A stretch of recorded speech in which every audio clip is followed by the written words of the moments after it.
Yo, what's up, everyone? This video we're looking at the Saturday slate. We have a nice size slate for today. Let's jump right into it. You can like the video down below and subscribe if you have not already. Starting off at the point guard position, it looks like Damian Lillard will be back. He is probable. He's still at a nice price point. It definitely looked like the back was probably bothering him for a few games, and he toughed it out, just by the way he was shooting the ball before he missed a few games. So if he's completely healthy, then I would definitely go back to him, just because still at a sub 9K price tag, you can drop 60, 65 plus. No longer interested in CJ McCollum. I mean, you can just cross him off the list. Hey, you should not be $200 cheaper than Lillard, so that should be an easy fade. I'm liking Donovan Mitchell a lot here. The price tag has not moved really on him for the last 4 or 5 games. He's been in the 77 to 7,900 range. He's at home against the Pelicans. They play super fast. They play no defense. In a matchup like this, I would expect him to be his price tag to rise about $500. I would expect him to be like 84, 8,300. But he's still under 8K. He's been playing great basketball as of late. Super consistent. Lots of 40s you see some 50s, and you see some high 30s. So I think at this price point, you're getting a guy that's going to shoot a ton. That's all he really does, is shoot the basketball a lot. And he's been better at getting rebounds and dishing out at least a handful of assists per game. So I love Donovan Mitchell, 7,900. At shooting guard, I like $5,700 for RJ Barrett. Price tag is much more appealing on Draftkings than it is on Fanduel. On Fanduel, he's 7,800, so wouldn't touch him there. But I don't mind him going to him on Draftkings at 57. He's been all right this year. The minutes are there. That's what you can kind of guarantee. The minutes are not as high as they were earlier this year, but he's still going to play if he's playing well, he can get up to 36 minutes-ish. And the matchup is great. The Spurs have been very bad defensively this year, which is why their record is so bad. They give up a ton of points. They play really no transition defense. And Barrett at home, I think, at this price point, can drop 30, 35 plus. And once in a while, he will get 40. So I think in this matchup, really good matchup for him. DeRozan's been especially bad on the defensive end this year. That's who he should be matched up against. So I'm liking that price point for Barrett. At small forward, the Magic are super banged up. They're going to be missing their entire front court here with Aaron Gordon's out and Nikola Vucevic is out. So that's going to open up more minutes for probably Isaac, even though he's playing a lot already. He's going to see more minutes, but it's going to be Aminu's going to see more minutes. Birch, Bamba, I like him at 4K, but on DraftKings with Birch and Bamba so closely priced, I would go to Birch. And then on FanDuel, I'll probably go to Bamba, who's min-priced. So those are going to see a lot more minutes, and then you will see more minutes for Wesley Iwundu, but he doesn't do much, not a high-usage guy at all. That's why at small forward, I think I'm kind of liking Evan Fournier a lot.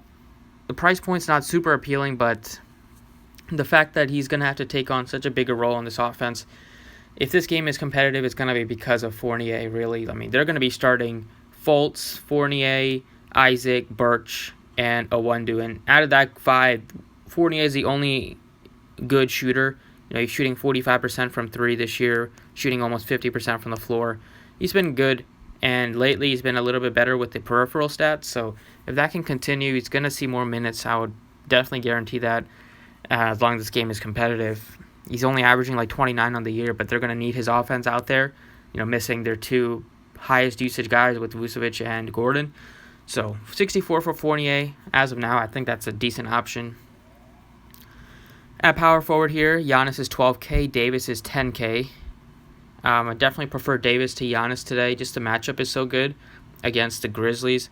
Davis put up 73 against this Grizzlies team when they faced off about a month ago. Now, I'm not saying that's going to happen again, but it definitely can. This matchup is just that good. The Grizzlies, they play super fast. They're going to try to defend Davis with the foul machine himself, Jaren Jackson. That's not going to go well for him. So definitely loving Anthony Davis at that price point at 10,000. So play him. At center here, Embiid is at 92. Back-to-back for him. The minutes weren't as high last night, which is good. I think you could take a chance on Sabonis is at 81. He's still gonna have big games, but with Turner back, it's gonna be not sure if I want to pay that much on DraftKings for him. I think at center here, going to Miles Turner is still one of my plays at 6,000. He's still at a really nice price point.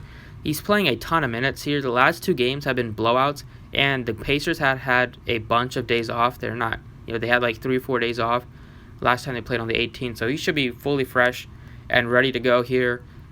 And in close games, he was seeing like 38, 39 minutes in the first 3 games of the year. The last 2 have been blowouts, so he could definitely get up to that like 36, 37 minute range again. And at 6,000 here, even though the matchup's not tough, it looks tough on paper, you got to remember that there's not going to be Vucevic down there. There's not going to be Gordon. It's going to be Khem Birch, and it's going to be Isaac, who's a good defender, but it's also going to be Bamba and Awundu there. So I like Miles Turner at 6,000. Definitely not going to have to face off against Vucevic. Going to have to face off against Birch, not as way worse defender than Vucevic.